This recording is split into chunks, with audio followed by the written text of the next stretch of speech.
Rhapsody of realities जो 26 तारीख 2020 के लिए आज हम पढ़ेंगे। पास्टर क्रिस ओयाखिलोमे के द्वारा लिखी हुई ये वचनों की स्टडी है जो डेली डिवोशन रोज़ के दिन के लिए हमारे लिए ये उपलब्ध होता है। आप इसे डाउनलोड भी कर सकते हैं। इसका ऐप है रैप्सोडी ऑफ रियलिटीज़ के नाम से ही प्ले स्टोर में से या फिर आप ऐप स्टोर में से इसे डाउनलोड भी कर सकते हैं एवरीडे के लिए, रोज़ की ज़िंदगी के लिए। आज का जो टाइटल है, आज का जो संदेश है पास्टर क्रिस ओयाखिलोमे के द्वारा हम तक पहुंचाया गया है इस दिन के लिए, ये है the consciousness of your divine essence. मैं आपके लिए यह इंग्लिश में से हिंदी में बोल रही हूँ और हमें इसे समझना है। The consciousness of your divine essence, आपके अंदर जो है वो ईश्वरीय तत्व है, ईश्वरीय मूल तत्व है आपके अंदर।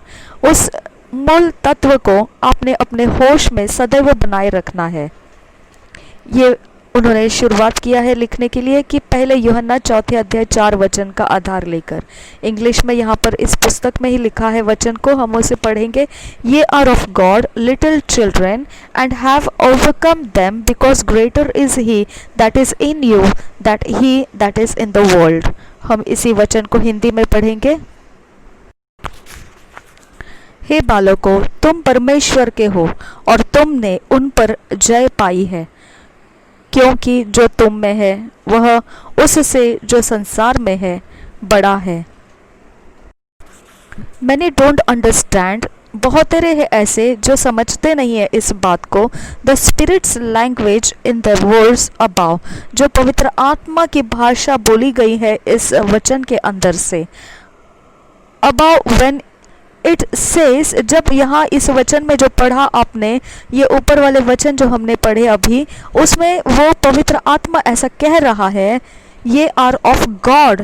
वो कह रहा है, हे बालकों तुम परमेश्वर के हो। It means you hello from God. इसका मतलब है कि आप परमेश्वर के द्वारा पुकारे गए हो। You are born of him, आप परमेश्वर के जन्माए हुए हो। This is what makes the Christian a divine being, और यही कारण बनता है कि मसीह जो है वह ईश्वरीयता के साथ सृष्टि हो जाता है। And not a मियर human person, और यह मसीही फिर एक साधारण मनुष्य नहीं रहता है। Hallelujah, hallelujah. This is where some have missed it, यही वो जगह है जो बहुत सारे लोग समझ नहीं पाते हैं और ये सच्चाई को ना समझने की वजह से बहुत कुछ खो देते हैं। Their lack of consciousness of who they really are in Christ, उन्होंने यह होश में नहीं रखा कि ये ज्ञान हमको होना चाहिए कि हम मसीह में असलियत में क्या है।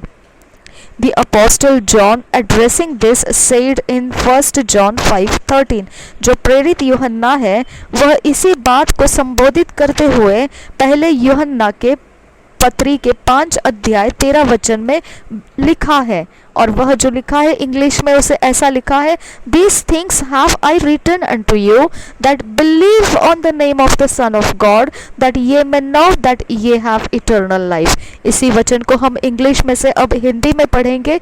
पहले यूहन्ना की पत्री 5 अध्याय 13 में से पढ़ेंगे। मैंने तुम्हें जो परमेश्वर के पुत्र के नाम पर विश्वास करते हो इसीलिए लिखा है कि तुम जानो कि अनंत जीवन तुम्हारा है। God wants you to have the conscious, परमेश्वर की चाहत है ये, वो चाहता है कि आप इस बात को जानो और अपने जानकारी में इसे पकड़े रहो। Active knowledge that his life is in you, और बिल्कुल जो आप काम कर पाएगा ये ज्ञान है ये जो आपके अंदर परमेश्वर का जीवन निवास कर रहा है।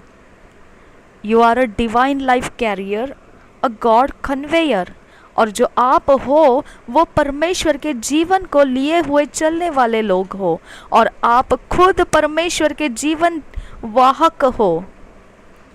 Referring to the Lord Jesus, the Bible says, प्रभु यीशु मसीह को संबोधित करते हुए पवित्र बाइबल में ऐसा लिखा गया है, In him dwelleth all the fullness of the Godhead bodily, and ye are complete in him।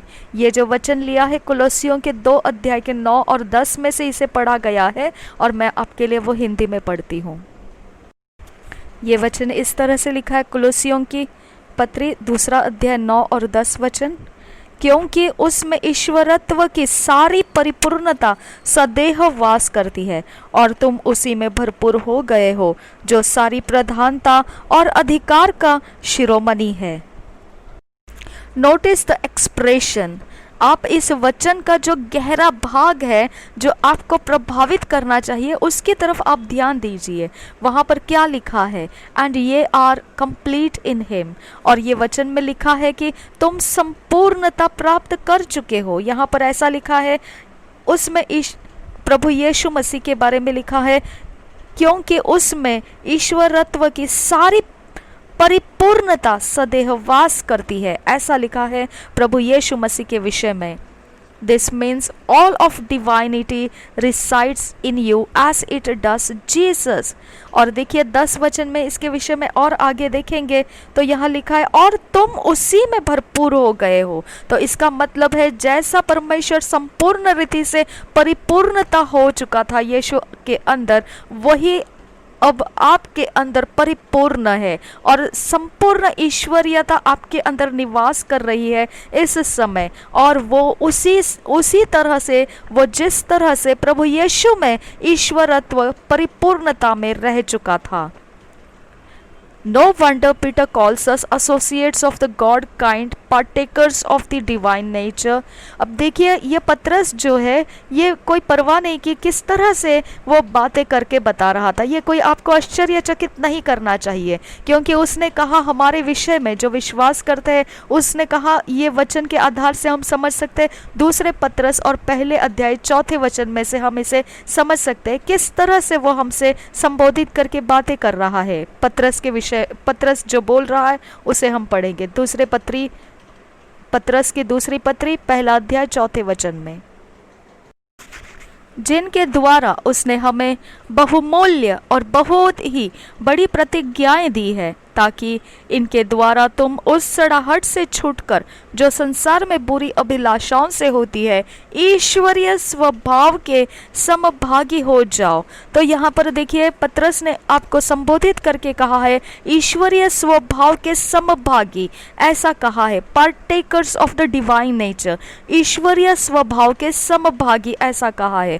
और उसने कहा है कि तुमको इकट्ठे होने के लिए बुलाया है, जो परमेश्वर है उसके बहुमूल्य और बहुत ही बड़ी प्रतिज्ञाओं में इकट्ठे किया है तुमको। यानी आप उस तरह के लोग बन गए जो परमेश्वरीय है, आपको परमेश्वरीय मिला है सब कुछ। यू आर फिल्ड और रिप्लीट विथ गॉड, आप परिपूर्णता से हो, या फिर ऐसा कहिए आप बिल्कुल परमेश्वर ही अनुरूप हो। आप परमेश्वर के ही समानता में हो। आप अनुरूप का मतलब मुझे नहीं मालूम, आई एम सॉरी, लेकिन परमेश्वर के समानता में हो आप, यही वचन में अभी आपको समझना है। That's what it means to be complete in him. इसका मतलब यह बनता है कि आपको अपने अंदर उसकी परिपूर्णता को पहचानना है। That's what it means to be complete in Him. Nothing else needs to be in you to make you divine. जब वह परिपूर्णता आप में हो चुका है, अभी ईश्वरीय आपके अंदर संपूर्ण रीति से हो चुका है, अब आपको क्या करने की और ज़रूरत है ईश्वरीयता को प्राप्त करने के लिए? This is why sickness, disease, infirmity can't be part of your life.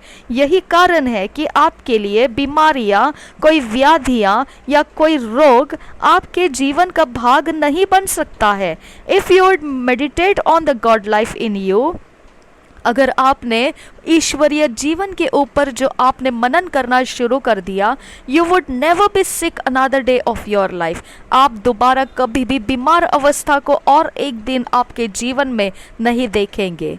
You were born not of blood, nor of the will of the flesh, nor of the will of man, but of God. यूहन्ना के 1 अध्याय 13 वचन में इस विषय में लिखा है कि आपने जन्म किस तरह से पाया है। हम उस वचन को पढ़ेंगे। यूहन्ना का सुसमाचार 1 अध्याय 13 वचन। ये वचन इस तरह से कहता है, वे न तो लहू से, न शरीर की इच्छा से, न मनुष्य की इच्छा से, परंतु परमेश्वर से उत्पन्न हुए हैं। तो आपने यहाँ पर देखा कि आपका नया जन्म किस तरह से हुआ, ना तो लहू से और ना शरीर की इच्छा से और ना ही मांस से जो आप जन्मे हैं, लेकिन आप जो जन्म लिए हैं वो परमेश्वर की ओर से उत्पन्न हुए हैं। ना तो लहू से, ना शरीर की इच्छा से, ना मनुष्य की इच्छा से, परंतु परमेश्वर से उत्पन्न हुए हैं। The same life that makes it impossible for God to get sick, वही जीवन जो परमेश्वर के लिए असंभव बनाता है बीमार होने के लिए, बी डिफीटेड और have anything happen to him is what you have in you. तो वही ताकत है जो परमेश्वर ने हरा दिया है, और वही कुछ भी जो होना है उसको परमेश्वर ने हरा दिया है। तो आपके जीवन में भी वो हार चुका है, और वही होगा आपके जीवन में भी कि आपके जीवन में वह कामयाब नहीं होगा। Your consciousness of this reality will make you eternally triumphant. इस पर अगर आपने गौर किया और अपने ध्यान होश में इस सच्चाई को आपने रख लिया, तो आप अनंतकाल के जीवन तक जय जयकार करते हुए जिएंगे। And walk in dominion every day of your life, और प्रभुत्व के चाल से आप चलते हुए हर एक दिन जिएंगे अपने जीवन में। ग्लोरी टू गॉड, परमेश्वर की महिमा हो। कन्फेशन, कबूलियाँ करना है। जो हम कबूली करेंगे उस समय मैं इंग्लिश में बोलूँगी, आप मेरे पीछे बोलना है। फिर मैं हिंदी में बोलूँगी, जिसको हिंदी में बोलना है वो मेरे पीछे हिंदी के समय पीछे दोहराए। ब्लेसेड बी गॉड, धन्य हो परमेश्वर। I have and walk in the consciousness of my divine essence. I have, मैं, and walk in the consciousness, मैं चलता हूँ और मुझ में है, यह मेरे होश में, ऑफ माई डिवाइन एसेंस, यह मुझ में है, मेरे होश में है, और मैं उसी होश में चलता हूँ ईश्वरीय तत्वों में। आई have and walk in the consciousness, मुझ में है और मैं चलता हूँ पूरे होश में रहते हुए, ऑफ माई डिवाइन एसेंस, जो ईश्वरीयता मुझ में है उसके बारे में जानते हुए। I walk in dominion over sickness, मैं प्रभुत्व करता हुआ चलता हूँ बीमारियों के ऊपर, डिसीज, रोगों के ऊपर, डेथ, मृत्यु के ऊपर, and the elements of this world, और इस संसार के सब कुछ के ऊपर। Christ in me is greater than all, प्रभु यीशु मसीह जो मुझ में है वह सर्वोत्कृष्ट, सबसे सामर्थी, सब में, सब कुछ में सामर्थी है।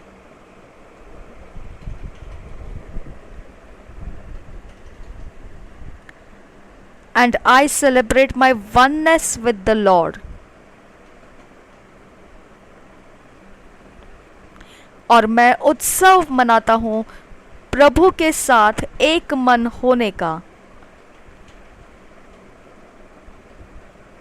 Today, आज, and always, और हमेशा। इन जीसस नेम, आमीन। प्रभु यीशु के नाम से, आमीन।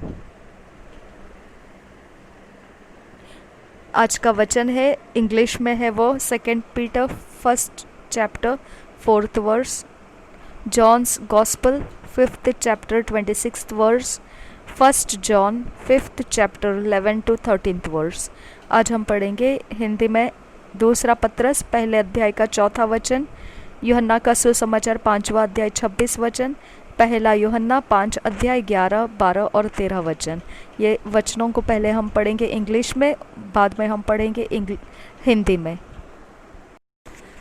दूसरा पत्रस पहला अध्याय उसका 4था वचन, इंग्लिश में ऐसा लिखा है, किंग जेम्स वर्शन में से मैं पढ़ रही हूँ, king James version KJV। whereby are given unto us exceeding great and precious promises, that by this ye might be partakers of the divine nature, having escaped the corruption that is in the world through lust, जिनके द्वारा उसने हमें बहुमूल्य और बहुत ही बड़ी प्रतिज्ञाएं दी है, ताकि इनके द्वारा तुम उस सड़ाहट से छूटकर जो संसार में बुरी अभिलाषाओं से होती है, ईश्वरीय स्वभाव के समभागी हो जाओ। जॉन्स गॉस्पल उसका 5 अध्याय और 26 वचन। जॉन्स गॉस्पल 5 चैप्टर 26 वर्स हम पढ़ेंगे। For as the father hath life in himself, so hath he given to the son to have life in himself. Hindi में पढ़ेंगे। क्योंकि जिस रीति से पिता अपने आप में जीवन रखता है, उसी रीति से उसने पुत्र को भी यह अधिकार दिया है कि अपने आप में जीवन रखे। First John's epistle 5 chapter 11 to 13। And this is the record that God hath given to us eternal life, and this life is in his Son. He that hath the Son hath life, and he that hath not the Son of God hath not life. These things have I written unto you that believe on the name of the Son of God, that ye may know that ye have eternal life, and that ye may believe on the name of the Son of God। यूहन्ना की पहली पत्री और 5 अध्याय 11 से 13 वचन हिंदी में हम पढ़ेंगे। और वह गवाही यह है कि परमेश्वर ने हमें अनंत जीवन दिया है, और वह जीवन उसके पुत्र में है। जिसके पास पुत्र है उसके पास जीवन है, और जिसके पास परमेश्वर का पुत्र नहीं उसके पास जीवन भी नहीं है। मैंने तुम्हें जो परमेश्वर के पुत्र के नाम पर विश्वास करते हो इसलिए लिखा है कि तुम जानो कि अनंत जीवन तुम्हारा है। एफिसियंस 3rd chapter 1 to 21। एक साल का जो बाइबल रीडिंग प्लान है उसमें आज यह अध्याय दिया गया है। हम पहले इंग्लिश में फिर हिंदी में पढ़ेंगे। किंग जेम्स वर्शंस में से मैं इंग्लिश में पढ़ रही हूँ। For this cause I Paul, the prisoner of Jesus Christ, for you Gentiles, if ye have heard of the dispensation of the grace of God which is given to you word, how that by revelation he made known unto me the mystery, as I wrote afore in few words, whereby when ye read ye may understand my knowledge in the mystery of Christ, which in other ages was not made known unto the sons of men, as it is now revealed unto his holy apostles and prophets by the Spirit, that the Gentiles should be fellow heirs and of the same body, and partakers of his promise in Christ by the gospel। 7th verse। Whereof I was made a minister according to the gift of the grace of God given unto me by the effectual working of his power।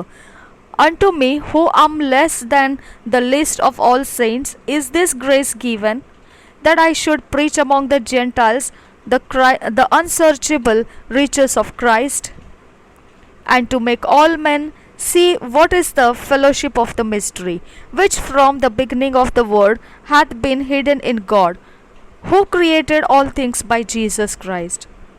10th verse। To the intent that now unto the principalities and powers in heavenly places might be known by the church the manifold wisdom of God। 11th verse। According to the eternal purpose which he purposed in Christ Jesus our Lord, in whom we have boldness and access with confidence by the faith of him। Wherefore I desire that ye faint not at my tribulations for you, which is your glory। For this cause I bow my knees unto the Father of our Lord Jesus Christ, of whom the whole family in heaven and earth is named, that he would grant you according to the riches of his glory to be strengthened with might by his Spirit in the inner man, that Christ may dwell in your hearts by faith, that ye, being rooted and grounded in love, may be able to comprehend with all saints what is the breadth and length and depth and height, and to know the love of Christ which passeth knowledge, that ye might be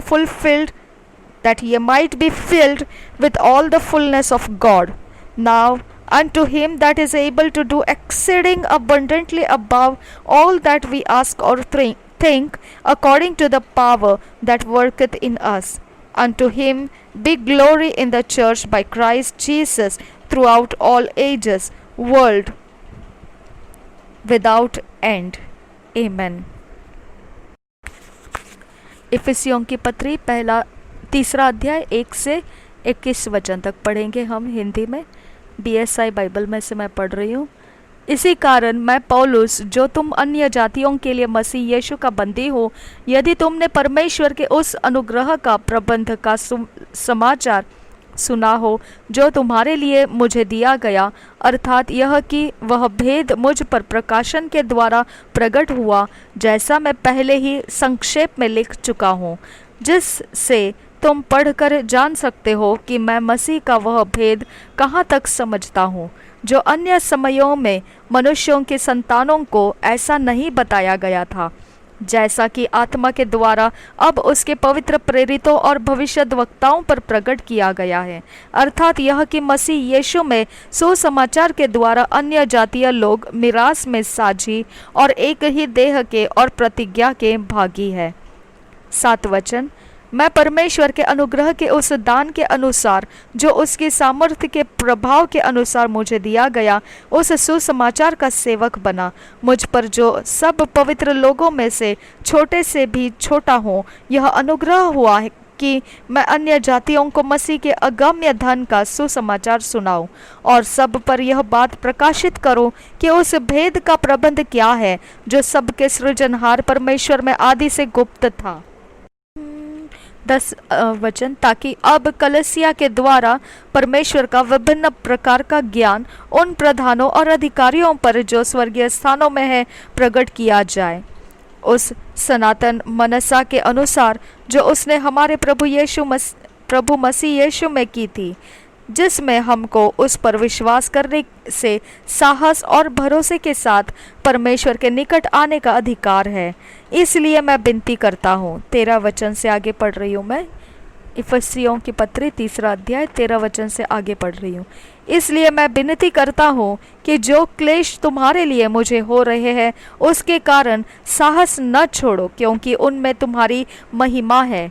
मैं इसी कारण उस पिता के सामने घुटने टेकता हूँ, जिससे स्वर्ग और पृथ्वी पर हर एक घराने का नाम रखा जाता है, कि वह अपनी महिमा के धन के अनुसार तुम्हें यह दान दे कि तुम उसके आत्मा से अपने भीतरी मनुष्यत्व में सामर्थ्य पाकर बलवंत होते जाओ, और विश्वास के द्वारा मसीह तुम्हारे हृदय में बसे, कि तुम प्रेम में जड़ पकड़कर और नेव डालकर सब पवित्र लोगों के साथ भली भांति समझने की शक्ति पाओ कि उसकी चौड़ाई और लंबाई और ऊंचाई और गहराई कितनी है, और मसीह के उस प्रेम को जान सको जो ज्ञान से परे है, कि तुम परमेश्वर की सारी भरपूरी तक परिपूर्ण हो जाओ। अब जो ऐसा सामर्थ्य है कि हमारी विनती और समझ से कहीं अधिक काम कर सकता है, उस सामर्थ्य के अनुसार जो हम में कार्य करता है, कलीसिया में और मसीह यीशु में उसकी महिमा पीढ़ी से पीढ़ी तक युगानुयुग होती रहे। आमीन।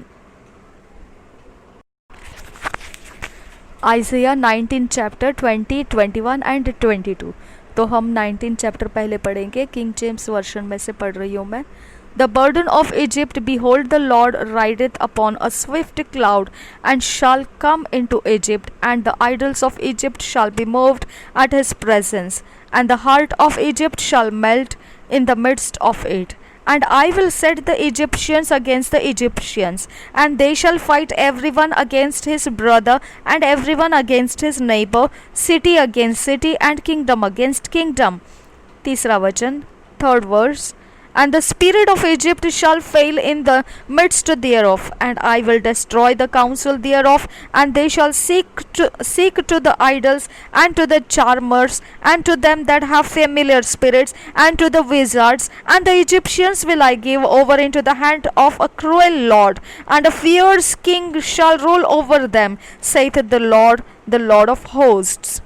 And the waters shall fail from the sea, and the river shall be wasted and dried up, and they shall turn the rivers away far away, and the brooks of defense shall be emptied and dried up. The reeds and flags shall wither, the paper reeds by the brooks, by the mouth of the brooks, and everything sown by the brooks shall wither, be driven away and be no more. 8th verse. The fishers also shall mourn, and all they that cast angle into the brooks shall lament, and they that spread nets upon the waters shall languish. Moreover, they that walk in fine flax and they that weave networks shall be confounded, and they shall be broken by the purposes thereof, broken in the purposes thereof, all that make sluices and ponds for fish. Surely the princes of Zoan are fools. The counsel of the wise counselors of Pharaoh is become brutish. How say ye unto Pharaoh, I am the son of the wise, the son of ancient kings? Where are they? Where are thy wise men? And let them tell thee now, and let them know what the Lord of hosts hath purposed upon Egypt. The princes of Zoan are become fools. The princes of Noph are deceived. They have also seduced Egypt, even they that are the stay of the tribes thereof. The Lord hath mingled a perverse spirit in the midst thereof, and they have caused Egypt to err in every work thereof, as a drunken man staggereth in his vomit. Neither shall there be any work for Egypt, which the head or tail, branch or rush may do. In that day shall Egypt be like unto woman, and it shall be afraid and fear because of the shaking of the hand of the Lord of hosts, which he shaketh over it. And the land of Judah shall be a terror unto Egypt. Every one that maketh mention thereof shall be afraid in himself because of the counsel of the Lord of hosts, which he hath determined against it. In that day shall 5 cities in the land of Egypt speak the language of Canaan, and swear to the Lord of hosts. One shall be called the city of destruction. In that day shall there be an altar to the Lord in the midst of the land of Egypt, and a pillar at the border thereof to the Lord. And it shall be for a sign and for a witness unto the Lord of hosts in the land of Egypt. For they shall cry unto the Lord because of the oppressors, and he shall send them a Saviour and a great one, and he shall deliver them. And the Lord shall be known to Egypt, and the Egyptians shall know the Lord in that day, and shall do sacrifice and oblation, yea, they shall vow a vow unto the Lord, and perform it. And the Lord shall smite Egypt, he shall smite and heal it, and they shall return even to the Lord, and he shall be entreated of them, and shall heal them. In that day, 23 verse. In that day shall there be a highway out of Egypt to Assyria, and the Assyrians shall come into Egypt, and the Egyptians into Assyria, and the Egyptians shall serve with Assyrians. In that day shall Israel be the third with Egypt and with Assyria, even a blessing in the midst of the land, whom the Lord of hosts shall bless, saying, Blessed be Egypt my people, and Assyria the work of my hands, and Israel my inheritance. Chapter 20, first verse से पढ़ेंगे. In the year that Tartan came unto Ashdod, when Sargon the king of Assyria sent him, and fought against Ashdod and took it. Second verse. At the same time spake the Lord by Isaiah the son of Amoz, saying, Go and loose the sackcloth from off thy loins, and put off thy shoe from thy foot. And he did so, walking naked and barefoot. Third verse. And the Lord said, Like as my servant Isaiah hath walked naked and barefoot 3 years for a sign and wonder upon Egypt, upon Ethiopia,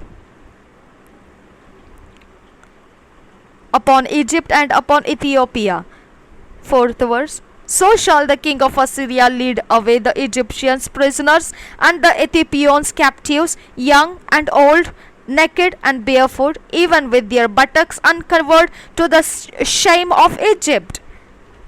And they shall be afraid and ashamed of Ethiopia, their expectation, and of Egypt, their glory. And the inhabitants of this isle shall say in that day, Behold, such is our expectation, whither we'll flee for help to be delivered from the king of Assyria. And how shall we escape? Chapter 21. The burden of the desert of the sea, as world once the burden of the desert of the sea, as winds in the south pass through, so it cometh from the desert, from a terrible land. A grievous vision is declared unto me. The treacherous dealer dealeth treacherously, and the spoiler spoileth.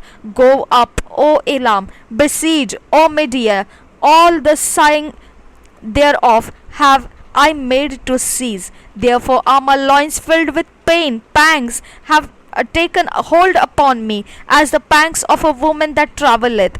I was bowed down at the hearing of it. I was dismayed at the seeing of it. My heart panted, fearfulness affrighted me. The night of my pleasure hath he turned into fear unto me. Prepare the table, which watch in the watchtower. Eat, drink, arise, ye princes, and anoint the shield. Sixth verse. For thus hath the Lord said unto me, Go, set a watchman, let him declare what he saith. Seventh verse. And he saw a chariot with a couple of horsemen, a chariot of asses and a chariot of camels, and he hearkened diligently with much heed. Eighth verse. And he cried, A lion, my Lord, I stand continually upon the watchtower in the daytime, and I am set in my word whole nights. And behold, here cometh a chariot of men, with a couple of horsemen. And he answered and said, Babylon is fallen, and all the graven images of her gods he hath broken into the ground. 10th verse. O my threshing, and the corn of my floor, and which I have heard of the Lord of hosts, the God of Israel, have I declared unto you. The burden of Duma he called to me out of Seir. Watchman, what of the night? Watchman, what of the night? The watchman said, The morning cometh, and also the night. If ye will inquire, inquire ye, return, come. 13th verse. The burden upon Arabia, in the forest in Arabia shall ye lodge, O ye travelling companies of Dedan. If ye will inquire, inquire ye, return, come. 13th verse. The burden upon Arabia, in the forest in Arabia shall ye lodge, and O ye travelling companies of Dedanim. 14th verse. The inhabitants of the land of Tema brought water to him that was thirsty. They prevented with their bread him that fled. 15th verse. For they fled from the swords, from the drawn sword, and from the bent bow, and from the grievousness of war. For thus hath the Lord said unto me, Within a year, according to the years of an hireling, and all the glory of Kedar shall fail, and the residue of the number of archers, the mighty men of the children of Kedar, shall be diminished, for the Lord God of Israel hath spoken it. Chapter 22, first verse से पढ़ेंगे. The burden of the valley of vision. What aileth thee now, that thou art wholly gone up to the housetops?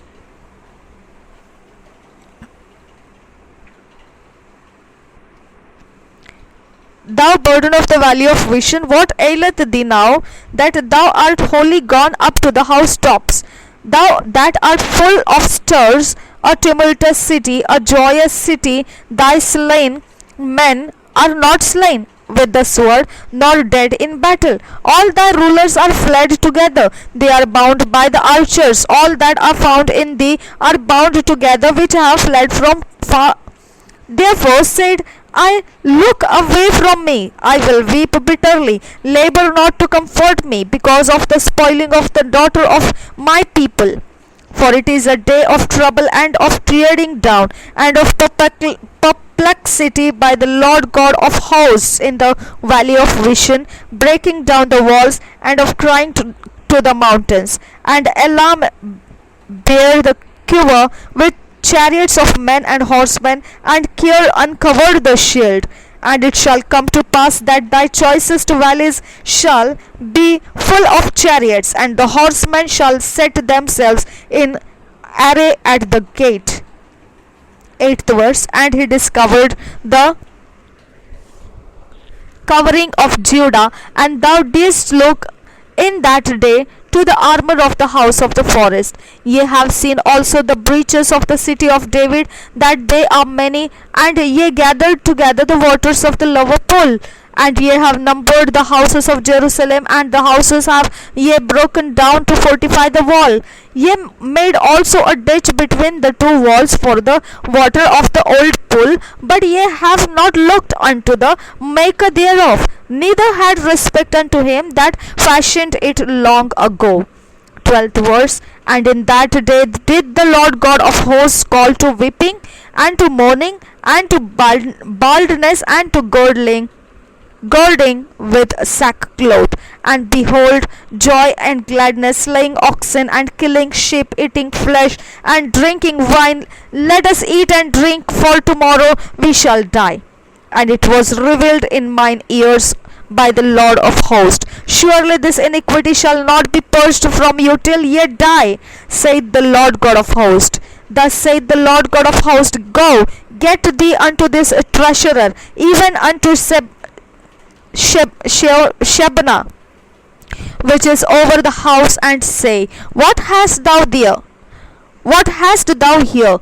And whom hast thou here, that thou hast heaved thee out a sepulchre here? As he that heweth him out a sepulchre on high, and that graveth an habitation for himself in a rock. Behold, the Lord will carry thee away with a mighty captivity, and will surely cover thee. He will surely violently turn and toss thee like a ball into a large country. There shalt thou die, and there the chariots of thy glory shall be the shame of thy Lord's house. 19th verse. And I will drive thee from thy station, and from thy state shall he pull thee down. And it shall come to pass in that day that I will call my servant Eliakim the son of Hilkiah, and I will clothe him with thy robe, and strengthen him with thy girdle, and I will commit thy government into his hand, and he shall be a father to the inhabitants of Jerusalem and to the house of Judah. And the key of the house of David will I lay upon his shoulder. So he shall open, and none shall shut, and he shall shut, and none shall open.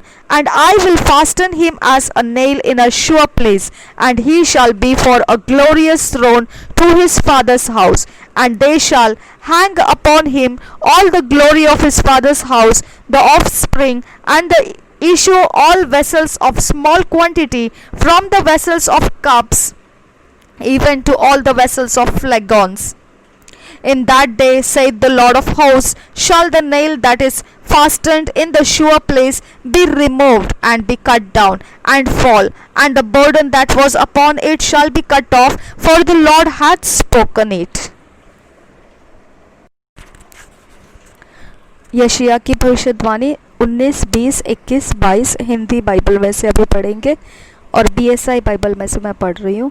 मिस्र के विषय में भारी भविष्यवाणी। देखो, यहोवा शीघ्र उड़ने वाले बादल पर सवार होकर मिस्र में आ रहा है और मिस्र की मूरतें उसके आने से थरथरा उठेगी और मिस्रियों का हृदय बैठ जाएगा और मैं मिस्रियों को एक दूसरे के विरुद्ध उभारूंगा और वे आपस में लड़ेंगे, प्रत्येक अपने भाई से और हर एक अपने पड़ोसी से लड़ेगा, नगर नगर में और राज्य राज्य में युद्ध छिड़ेगा और मिस्रियों की बुद्धि मारी जाएगी और मैं उनकी युक्तियों को व्यर्थ कर दूंगा और वे अपनी मूर्तों के पास और ओझों और फुसफुसाने वाले टोनहों के पास जा जाकर उनसे पूछेंगे, परंतु मैं मिस्रियों को एक कठोर स्वामी के हाथ में कर दूंगा और एक क्रूर राजा उन पर प्रभुता करेगा। प्रभु सेनाओं के यहोवा की यही वाणी है।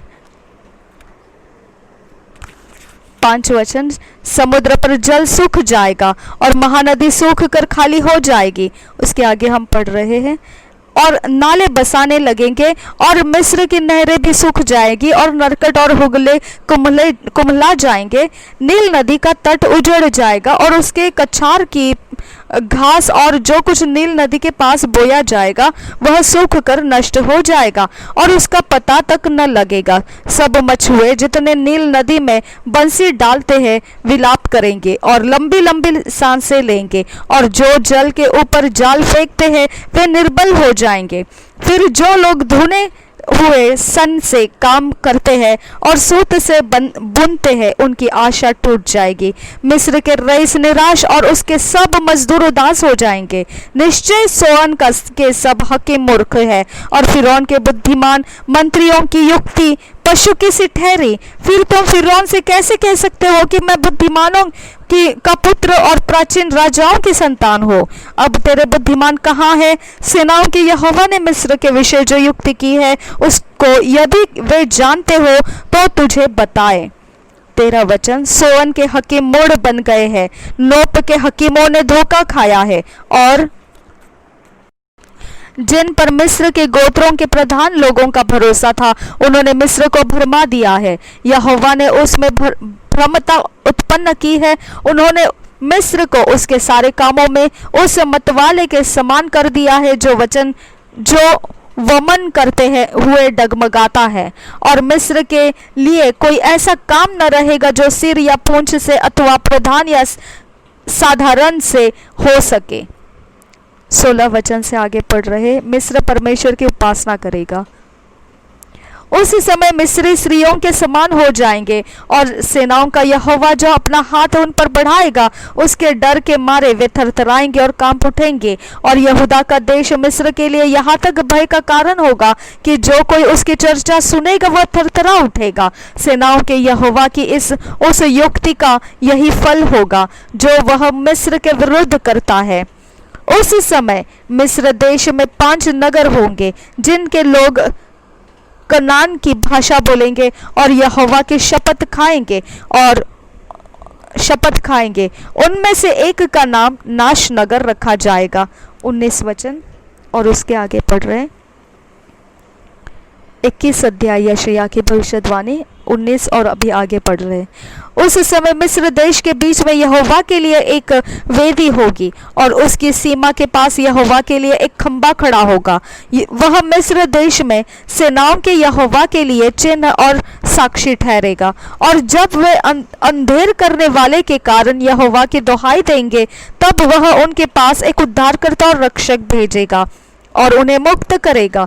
तब यहोवा अपने आप को मिस्रियों पर प्रकट करेगा और मिस्री उस समय यहोवा को पहचानेंगे और मेल बलि और अन्न बलि चढ़ाकर उसकी उपासना करेंगे और यहोवा के लिए मन्नत मानकर पूरी भी करेंगे। यहोवा मिस्रियों को मारेगा, वह मारेगा और चंगा भी करेगा, और वे यहोवा की ओर फिरेंगे और वह उनकी विनती सुनकर उनको चंगा करेगा। उस समय मिस्र से अश्शूर जाने का एक राजमार्ग होगा और अश्शूरी मिस्र में आएंगे और मिस्री लोग अश्शूर को जाएंगे और मिस्री अश्शूरियों के संग मिलकर आराधना करेंगे। उस समय इस्राएल, मिस्र और अश्शूर तीनों मिलकर पृथ्वी के लिए आशीष का कारण होंगे, क्योंकि सेनाओं का यहोवा उन तीनों को यह कहकर आशीष देगा, धन्य हो मेरी प्रजा मिस्र और मेरा रचा हुआ अश्शूर और मेरा निज भाग इस्राएल। 20 अध्याय पहले वचन से पढ़ते हैं। यशायाह की भविष्यवाणी। नग्न भविष्यद्वक्ता का चिन्ह। जिस वर्ष में अश्शूर के राजा सरगोन की आज्ञा से तरतान ने अशदोद आकर उससे युद्ध किया और उसको ले भी लिया, उसी वर्ष यहोवा ने आमोस के पुत्र यशायाह से कहा, जा और अपनी कमर का टाट खोल और अपनी जूतियां उतार। अतः उसने वैसा ही किया और वह नंगा और नंगे पांव घूमता फिरता था। तब यहोवा ने कहा, जिस प्रकार मेरा दास यशायाह 3 वर्ष से उघाड़ा और नंगे पांव चलता आया है कि मिस्र और कुश के लिए चिन्ह और लक्षण हो, उसी प्रकार अश्शूर का राजा मिस्र और कुश के लोगों को बंदी बनाकर देश निकाला करेगा। क्या लड़के क्या बूढ़े, सबों को बंदी बनाकर उघाड़े और नंगे पांव और नितंब खुले ले जाएगा, जिससे मिस्र लज्जित हो। तब वे कुश के कारण जिस पर उनकी आशा थी और मिस्र के हेतु जिस पर वे फूलते थे व्याकुल और लज्जित हो जाएंगे। और समुद्र के इस पार के बसने वाले उस समय यह कहेंगे, देखो, जिन पर हम आशा रखते थे और जिनके पास हम अश्शूर के राजा से बचने के लिए भागने को थे, उनकी ऐसी दशा हो गई है, तो फिर हम लोग कैसे बचेंगे। 21 अध्याय बेबीलोन के पतन का दर्शन। समुद्र के पास के जंगल के विषय भारी वचन। यशायाह भविष्यद्वक्ता के 21 अध्याय का हम वचन पढ़ना शुरू किए हैं अभी। बेबीलोन के पतन का दर्शन पहले वचन से पढ़ रहे हैं। समुद्र के पास के जंगल के विषय भारी वचन। जैसे दक्षिणी प्रचंड बवंडर चला आता है, वैसे ही वह जंगल से अर्थात डरावने देश से निकट आ रहा है। कष्ट की बातों का मुझे दर्शन दिखाया गया है। विश्वासघाती विश्वासघात करता है और नाशक नाश करता है। हे एलाम, चढ़ाई कर, हे मादे, घेर ले, उसका सब कराहना मैं बंद करता हूँ। इस कारण मेरी कटी में कठिन पीड़ा है, मुझको मानो जच्चा किसी पीड़ा हो रही है। मैं ऐसे संकट में पड़ गया हूँ कि कुछ सुनाई नहीं देता। मैं ऐसा घबरा गया हूँ कि कुछ दिखाई नहीं देता। मेरा हृदय धड़कता है, मैं अत्यंत भयभीत हूँ। जिस सांझ की मैं बाट जोहता था, उसने मेरी थरथराहट का कारण कर दिया है। भोजन की तैयारी हो रही है, पहरुए बैठाए जा रहे हैं, खाना पीना हो रहा है।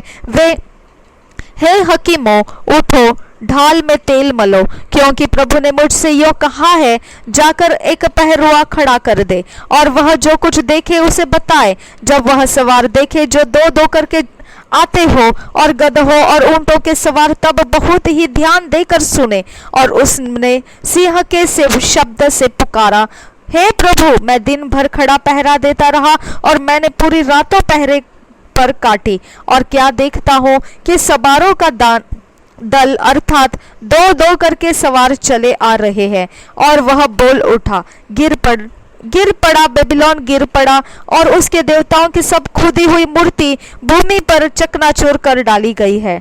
हे मेरे दाए हुए और मेरे खलिहान के अन्न, जो बातें मैंने इस्राएल के परमेश्वर सेनाओं के यहोवा से सुनी है, उसको मैंने तुम्हें बता दिया है। 11 वचन आगे पढ़ते हैं। एदोम के विषय संदेश। दोमा के विषय भारी वचन। सेईर में से कोई मुझे पुकार रहा है, हे पहरुए, रात का क्या समाचार है? हे पहरुए, रात की क्या खबर है? पहरुए ने कहा, भोर होती है और रात भी। यदि तुम पूछना चाहते हो तो पूछो, फिर लौट कर आना। 13 वचन आगे। अरब के विरुद्ध भारी वचन। हे ददानी कटोहियों, तुमको अरब के जंगल में रात बितानी पड़ेगी। हे तेमा देश के रहने वालों, प्यासे की प्यास जल लाओ और रोटी लेकर भागने वालों से मिलने के लिए जाओ,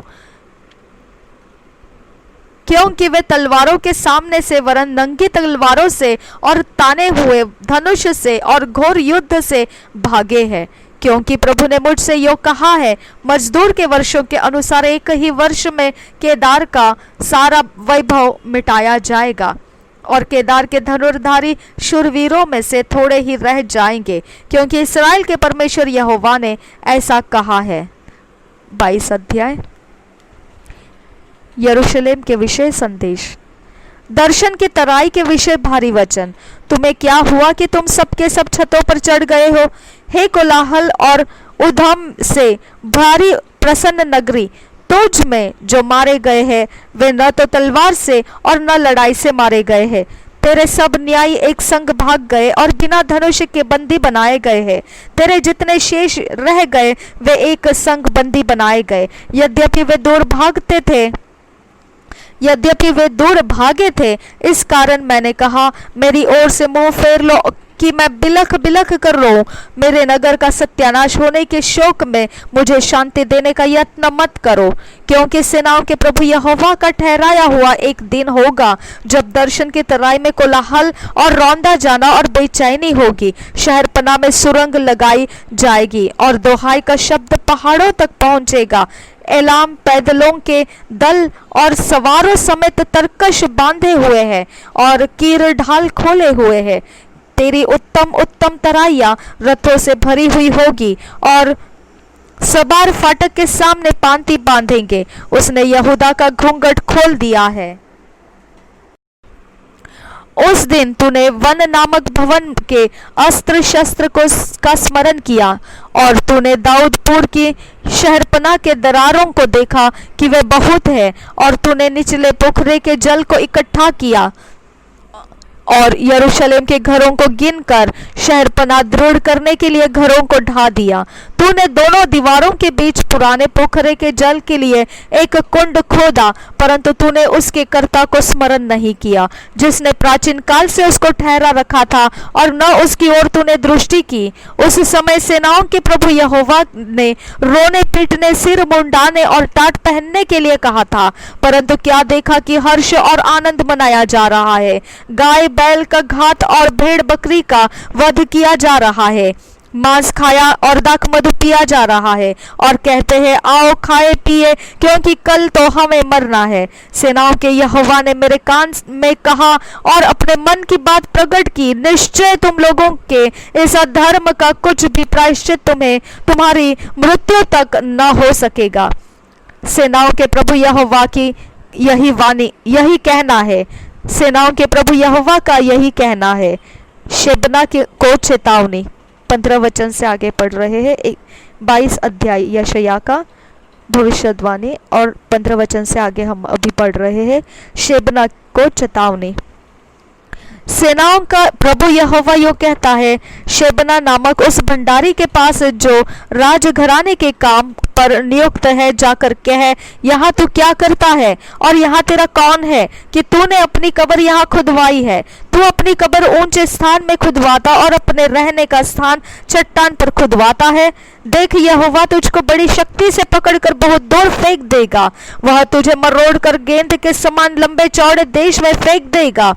हे अपने स्वामी के घराने को लज्जित करने वाले, वहां तू मरेगा और तेरा वैभव के रथ वही रह जाएंगे। मैं तुझको तेरे स्थान पर से ढकेल दूंगा और तू अपने पद से उतार दिया जाएगा। उस समय मैं हिल्किय्याह के पुत्र अपने दास एल्याकीम को बुलाकर उसे तेरा अंगरखा पहनाऊंगा और उसकी कमर में तेरी पेटी कसकर बांधूंगा और तेरी प्रभुता उसके हाथ में दूंगा, और वह यरूशलेम के रहने वालों और यहूदा के घराने का पिता ठहरेगा। मैं दाऊद के घराने की कुंजी उसके कंधे पर रखूंगा और वह खोलेगा और कोई बंद न कर सकेगा, वह बंद करेगा और कोई खोल न सकेगा। तब 23 वचन, मैं उसको दृढ़ स्थान में खूंटी के समान गाड़ूंगा और वह अपने पिता के घराने के लिए वैभव का कारण होगा, और उसके पिता के घराने का सारा वैभव, वंश और संतान, सब छोटे छोटे पात्र, क्या कटोरे क्या सुराहियां, सब उस पर टांगी जाएगी।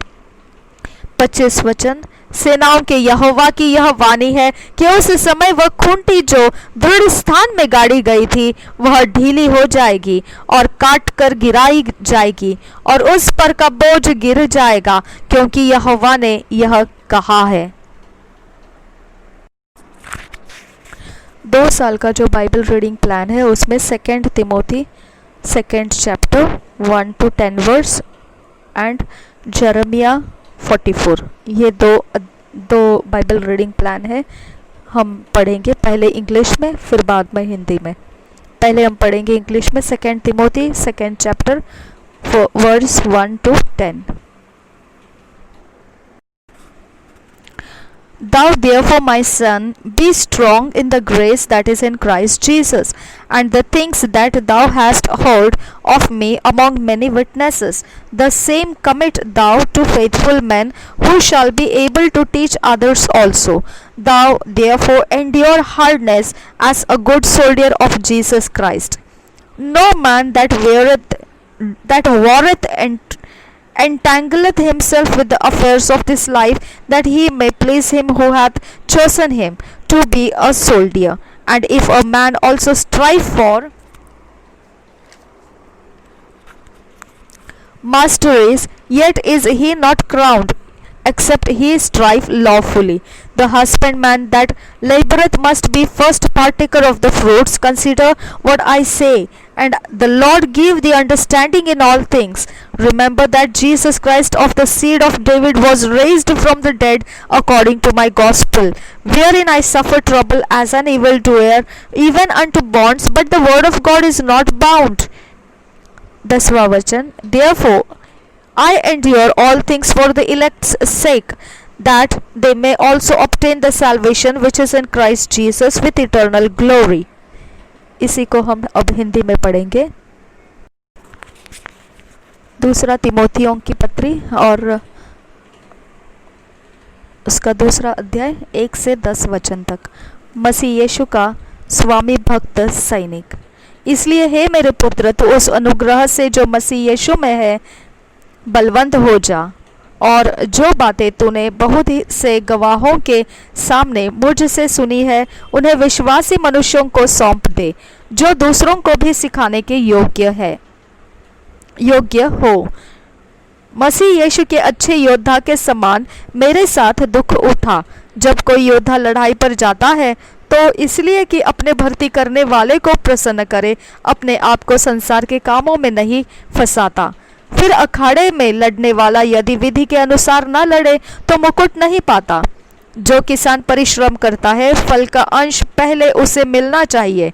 जो मैं कहता हूँ उस पर ध्यान दे, और प्रभु तुझे सब बातों को समझ देगा। यीशु मसीह को स्मरण रख, जो दाऊद के वंश से हुआ और मरे हुओं में से जी उठा, और यह मेरा सुसमाचार के अनुसार है, जिसके लिए मैं कुकर्मी के समान दुख उठाता हूँ, यहाँ तक कि कैद भी हूँ, परंतु परमेश्वर का वचन कैद नहीं। इस कारण 10वां वचन, इस कारण मैं चुने हुए लोगों के लिए सब कुछ सहता हूँ, कि वे भी उस उद्धार को जो मसीह यीशु में है अनंत महिमा के साथ पाए। जेरेमिया 44 चैप्टर, इंग्लिश में पहले पढ़ेंगे किंग जेम्स वर्जन पे से। The word that came to Jeremiah concerning all the Jews which dwell in the land of Egypt, which dwell at Migdol, and at Tapanes, and at Nop, and in the country of Patros, saying,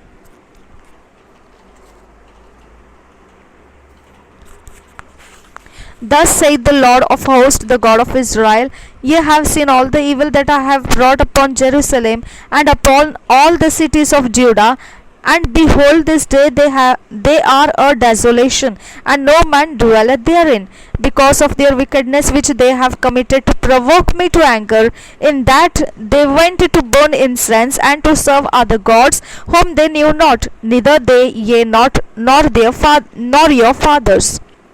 Howbeit I sent unto you all my servants the prophets, rising early and sending them, saying, Oh, do not this abominable thing that I hate.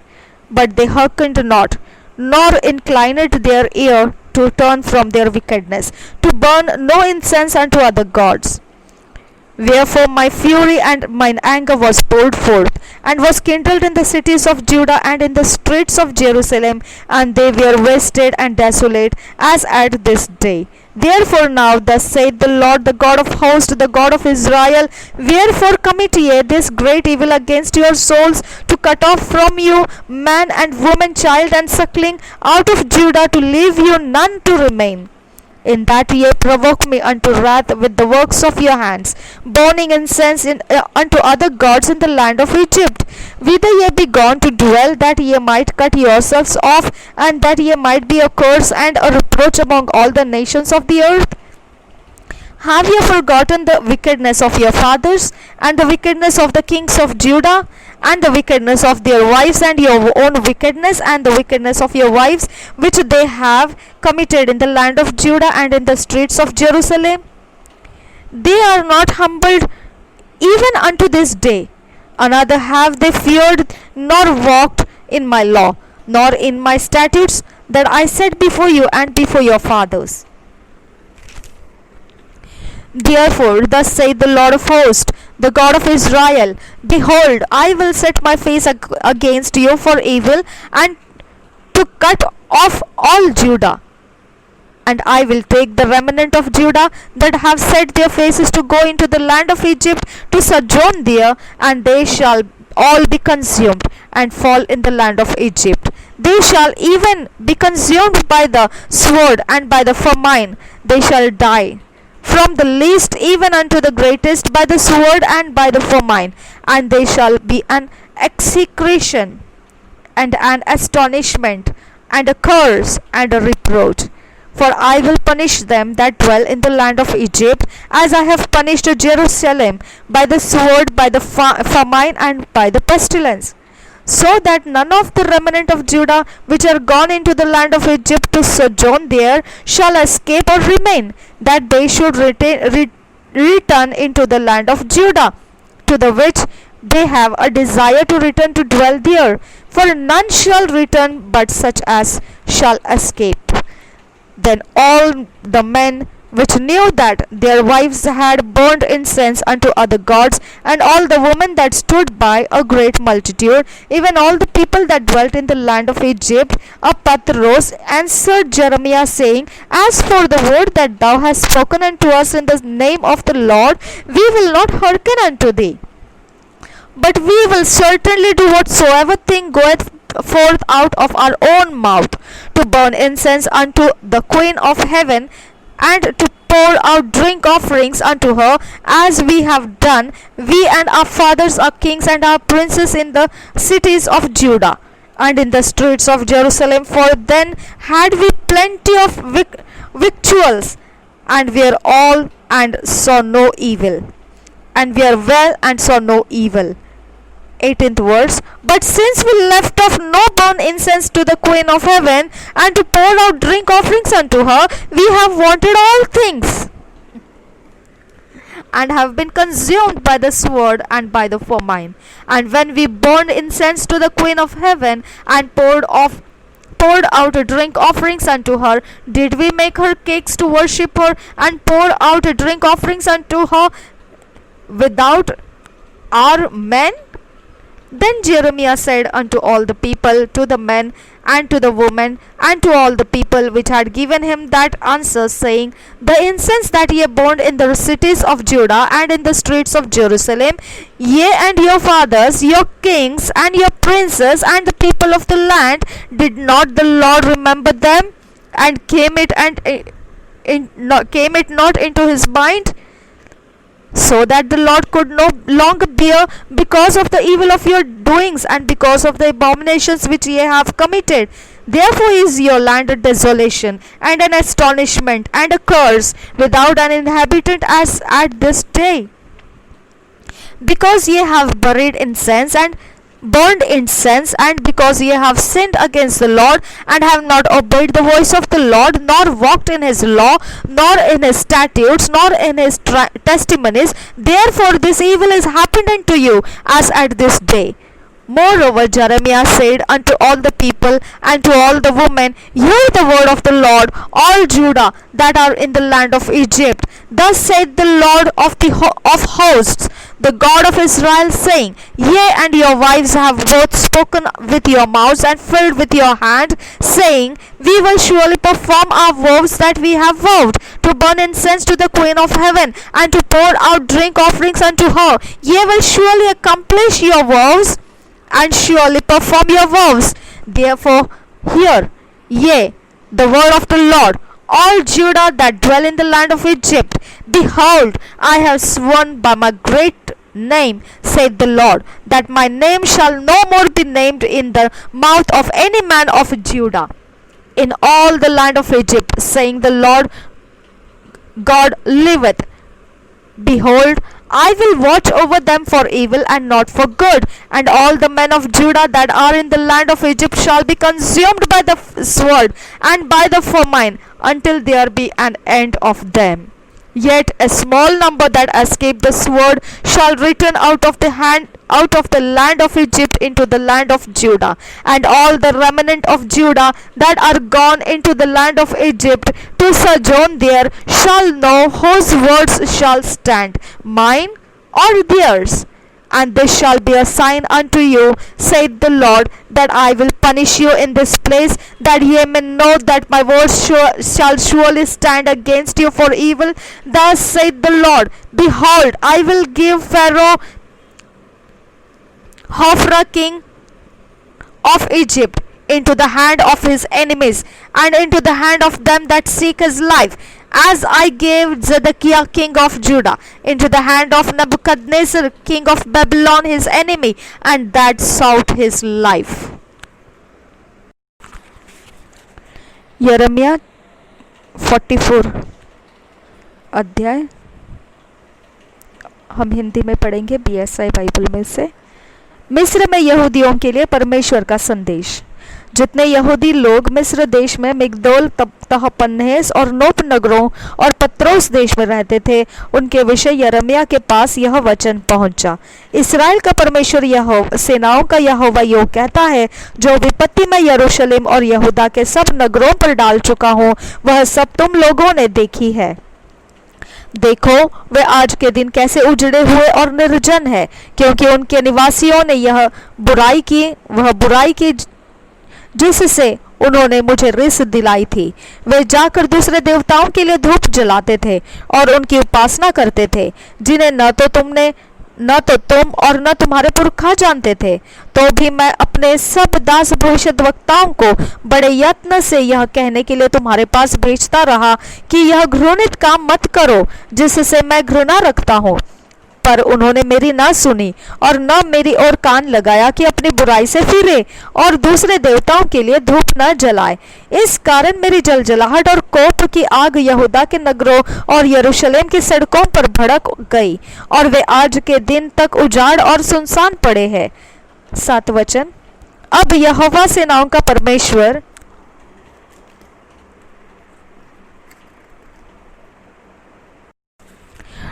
जो इस्राएल का परमेश्वर है, यो कहता है, तुम लोग क्यों अपनी यह बड़ी हानि करते हो कि क्या पुरुष, क्या स्त्री, क्या बालक, क्या दूध पीता बच्चा, तुम सब यहूदा के बीच से नष्ट किए जाओ और कोई न रहे। क्योंकि इस मिस्र देश में जहां तुम परदेशी होकर रहने के लिए आए हो, तुम अपने कामों के द्वारा अर्थात दूसरे देवताओं के लिए धूप जलाकर मुझे रिस दिलाते हो, जिससे तुम नष्ट हो जाओगे, और पृथ्वी भर की सब जातियों के लोग तुम्हारी जाति को नाम धराई करेंगे और तुम्हारी उपमा देकर शाप दिया करेंगे। जो बुराइयां तुम्हारे पुरखा यहूदा के राजा और उनकी स्त्रियां और तुम्हारी स्त्रियां वरन तुम आप यहूदा देश और यरूशलेम की सड़कों में करते थे, क्या उसे तुम भूल गए हो? आज के दिन तक उनका मन चूर नहीं हुआ, और न वे डरते हैं और न मेरी उस व्यवस्था और विधियों पर चलते हैं जो मैंने तुम्हारे पूर्वजों को और तुमको भी सुनवाई है। इस कारण इस्राएल का परमेश्वर सेनाओं का यहोवा यो कहता है, देखो, मैं तुम्हारे विरोध होकर तुम्हारी हानि करूंगा, ताकि सब यहूदियों का अंत कर दूं। बचे हुए यहूदी जो हट करके मिस्र देश में आकर रहने लगे हैं, वे सब मिट जाएंगे। इस मिस्र देश में छोटे से लेकर बड़े तक वे तलवार और महंगी के द्वारा मर के मिट जाएंगे, और लोग उन्हें कोसेंगे और चकित होंगे और उनकी उपमा देकर शाप दिया करेंगे और निंदा भी करेंगे। जैसा मैंने यरूशलेम की तलवार, महंगी और मरी के द्वारा दंड दिया है, वैसा ही मिस्र देश में रहने वालों को भी दंड दूंगा, कि जो बचे हुए यहूदी मिस्र देश में परदेशी होकर रहने के लिए आए हैं, यद्यपि वे यहूदा देश में रहने के लिए लौटने की बड़ी अभिलाषा रखते हैं, तो भी उनमें से एक भी बचकर नहीं वहां लौटने न पाएगा। केवल कुछ ही भागे हुए को छोड़ कोई भी वहां न लौटने पाएगा। तब मिस्र देश के पत्रोस में रहने वाले जितने पुरुष जानते थे कि उनको उनकी स्त्रियां दूसरे देवताओं के लिए धूप जलाती है। और जितनी स्त्रियां बड़ी मंडली के पास खड़ी थी उन सभी ने यिर्मयाह को यह उत्तर दिया, उन सबों ने यिर्मयाह को यह उत्तर दिया, जो वचन तूने हमको यहोवा के नाम से सुनाया है उसको हम नहीं सुनने की। जो जो मन्नतें हम मान चुके हैं उन्हें हम निश्चय पूरी करेंगे। हम स्वर्ग की रानी के लिए धूप जलाएंगे और तपावन देंगे, जैसे कि हमारे पुरखा लोग और हम भी अपने राजा और अन्य हकीमों समेत यहूदा के नगर में और यरूशलेम के सड़कों में करते थे, क्योंकि उस समय हम पेट भर के खाते और भले चंगे रहते और किसी विपत्ति में नहीं पड़ते थे। परंतु जब से हमने स्वर्ग की रानी के लिए धूप जलाना और तपावन देना छोड़ दिया, तब से हमको सब वस्तुओं की घटी है और हम तलवार और महंगी के द्वारा मिट चले हैं। स्त्रियों ने कहा, जब हम स्वर्ग की रानी के लिए धूप जलाते और चंद्राकार रोटियां बनाकर तपावन देती थी, तब अपने अपने पति के बिन जाने ऐसा नहीं करती थी। तब यिर्मयाह ने कहा, क्या स्त्री क्या पुरुष जितने लोगों ने यह उत्तर दिया उन सब से कहा, तुम्हारे पुरखा और तुम जो अपने राजा और हकीमों और लोगों समेत यहूदा देश के नगरों और यरूशलेम की सड़कों में धूप जलाते थे, क्या वह यहोवा के ध्यान में नहीं आया? क्या उसने उसको स्मरण न किया? इसलिए जब यहोवा तुम्हारे बुरे और सब घृणित कामों को और अधिक न सह सका, तब तुम्हारा देश उजड़ कर निर्जन और सुनसान हो गया। यहाँ तक कि लोग उसकी उपमा देकर शाप दिया करते हैं, जैसे कि आज होता है, क्योंकि तुम धूप जलाकर यहोवा के विरुद्ध पाप करते और उसकी नहीं सुनते थे और उसकी व्यवस्था और विधियों और चेतावनियों के अनुसार नहीं चले। इस कारण यह विपत्ति तुम पर आ पड़ी है, जैसे कि आज है।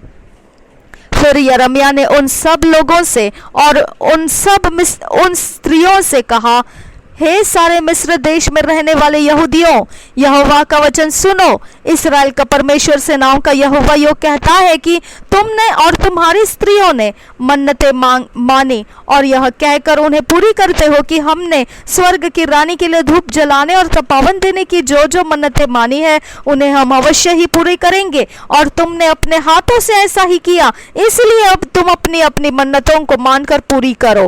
परंतु हे मिस्र देश में रहने वाले सारे यहूदियों, यहोवा का वचन सुनो। मैंने अपने बड़े नाम की शपथ खाई है कि अब पूरे मिस्र देश में कोई यहूदी मनुष्य मेरा नाम लेकर फिर कभी यह न कहने पाएगा, प्रभु यहोवा के जीवन की सौगंध। सुनो, अब मैं उनकी भलाई नहीं हानि ही की चिंता करूंगा। मिस्र देश के रहने वाले सब यहूदी तलवार और महंगी के द्वारा मिटकर नष्ट हो जाएंगे, जब तक कि उनका सर्वनाश न हो जाए। जो तलवार से बचकर और मिस्र देश से लौटकर यहूदा देश में पहुंचेंगे वे थोड़े ही होंगे, और मिस्र देश में रहने के लिए आए हुए सब यहूदियों में से जो बच पाएंगे वे जान लेंगे कि किसका वचन पूरा हुआ, मेरा या उनका।